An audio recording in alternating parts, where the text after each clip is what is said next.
Good evening, ladies and gentlemen. How are we getting on? So, for the first time in a couple of weeks, we've actually got some sizable news relating to Fallout 76 that Bethesda have put out for us today, which comes as a bit of a surprise right before E3, and the timing is marginally inconvenient, given that I was literally about to leave about an hour from now, so guess we're going to have to do this one reasonably quickly. So, new blog post inside the vault, and we have some combat changes coming in the first piece of information we've got about patch number 10, which is going to be later this month, so very, very cool news. There's some pretty interesting stuff in this. So, let's have a goosey. Right then, welcome back to Inside the Vault. Patch 10 is on its way to Fallout 76 in June, and we're setting our sights on making a few improvements to your in-game combat experiences. Read on to catch a preview of the adjustments you can expect to see in the next update. So, my initial guess is this is probably relating to what they're going to announce at E3. We've got Nuclear Winter just around the corner, and it's possible that the new game modes and a few other bits and pieces that might be in there, that some of this might relate to that and the changes they're planning to make there, so it'll be interesting to see how that actually pans out. Saying that, if you want to hear a little bit more about that, there should be a video up tomorrow, yeah, regarding my expectations for E3, and a couple of other bits and pieces as well, so do watch out for that. However, patch 10 combat improvements. Some of the adjustments below will feel more impactful in-game than they seem when reading about them, so we're including a few before and after clips to better illustrate a few of the differences. Once patch 10 arrives, we hope you will find these changes offer more flexibility and responsiveness during combat when you're fending off the many dangers of the wasteland. Okay. More flexibility and responsiveness definitely sounds good. There's a few issues that I've noticed, particularly recently, that could definitely do with smoothing out. I'll make the whole thing go a little bit more naturally, which would be cool. What's the damage? We're adding a show damage numbers setting to the display options menu that you can use to see exactly how much hurt you're dishing out when your attacks hit your enemy. This setting can be toggled separately for adventure and survival modes and is turned off by default. Though it's a little on-screen damage numbers that you see here. It's nothing particularly remarkable. We've seen it in other games before. Not sure whether I'll bother or not. It might be interesting. On the whole, I think it'll probably be more of a distraction than anything, so maybe not. But it's probably useful if you want to gauge just how effective your weapons are, sort of in a more realistic setting. So when you're trying something new out, maybe it might be worth switching on then. Keep your weapons drawn. Has a struggling ghoul ever caught you by surprise when you were holstering or switching a weapon? Now you can blast it back into the shadows without hesitation. In patch 10 you will be able to cancel many weapons holstering and drawing animations by firing them. So for PC that'd be a case of just clicking, and basically the same principle on a controller as well, midway through the animation to cancel it, which is quite cool. It'll mean if you do get jumped you can switch to battle readiness, as it were, a lot more quickly. That's situationally useful, but definitely not a bad thing. I think we've all been caught out by that more than once, so I think that's a welcome change. Looking forward to getting hold of that. It does say many, not all, so some weapons obviously aren't going to be affected by this. Curious to see what that might be. I guess it's maybe some of the bigger ones, but we'll see in time. Take aim with confidence. Sometimes your reaction speed can mean the difference between looting an enemy and reclaiming your junk from a paper bag. We're greatly reducing the time it takes to look down pistol iron sights and peer into weapon scopes for a better view of targets. So faster ADS speed on scoped weapons and pistols. Pistols with iron sights, I've got the impression. Yeah. So that will make pulling off faster shots with the sniper in particular much, much easier, and quicker reactions with the pistol easier, which should be pretty cool. In a sense it'll be less realistic, because lining up a shot with a scope does actually take time, as I understand it.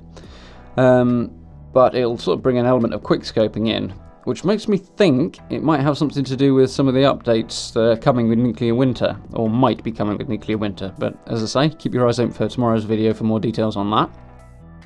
So, we're also going to add targeting reticles to a number of weapons that didn't previously have them when aiming down sights in a first-person perspective. This should help you make more shots count and spend less time adjusting your aim. Targeting reticles are being added to the following weapons: Gatling weapons, except the laser guns, but you really don't need them given that you see the big red laser beams anyway. Minigun, broadsider, 50 cal machine gun, auto grenade launcher, Batman, harpoon gun, and paddle ball. Yes, even the paddle ball. So it leaves out the Gatling plasma. No, it doesn't actually. does include the Gatling plasma, which is interesting, but that's got a less precise visualization, I suppose. The Gatling laser has really precise laser beams. The plasma's a much bigger thing, so giving a bit more precision to that's not a bad thing. I think that actually does cover most of the guns that don't currently have a targeting reticle. Again, with the exception of the Gatling laser, so that's pretty cool. It has been a bugbear of mine that before now, so I think that will definitely be good to see. Run and gun. Whether you need to make a tactical retreat or chase down a fleeing enemy or take a more strategic position, being ready to run is critical to maneuvering on the battlefield. Absolutely. Going forward, you'll be able to sprint immediately after firing ranged weapons and can sprint to cancel reload animations. Okay, so that's another option for a way to cancel your reload animation if you want to, but that's probably worth bearing in mind because sometimes you'll want to reload and sprint at the same time, and it sounds like you're not going to be able to. Which, can you do that as it is? Not sure. But either way, worth knowing that you can't do that because that can catch you out on occasion. Yeah, we can see here that the switch between firing and running is much quicker than it used to be.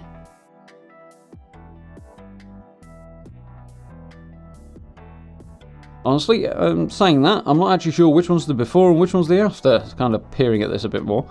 Okay, yeah, I think the top one's the before. But in principle, a good idea. It doesn't seem all that visually obvious from what they're showing us here, so we'll have to see how that pans out once it gets into the game, but potentially being able to move quicker is definitely a good thing. Not being able to reload quite as quickly, or quite as fluidly when you're moving quickly is a bit of a trade-off, but I guess they don't want to make you too OP, so that kind of makes sense. In addition, we're removing the temporary reduction in look sensitivity that occurred after sprinting for players who use controllers. This should help combat controllers feel more fluid and allow you to more easily line up a new target. So, didn't realise that's a thing, don't know if it's unique to Fallout 76 because I haven't played it on a controller, or if it was in other games as well, I just didn't register it, but making combat feel a bit more fluid like that sounds good. I suspect it's the kind of change that will be noticed more by more hardcore combat orientated players, particularly people who play other or more FPS style games than people who generally play more RPG style games, but it's definitely a good change, as a lot of other games in the past have made adjustments to things like sensitivity in this area, including on PC actually, not just on a controller. And it's been welcomed by the community because it makes your combat feel much more natural and fluid. And I would imagine the same thing's going to be occurring here, so that's quite cool. Finally, for those times when you need to make a hasty exit but want to pick off one more pesky creature before you go, VATS will now close immediately if one of your attacks scores a killing blow.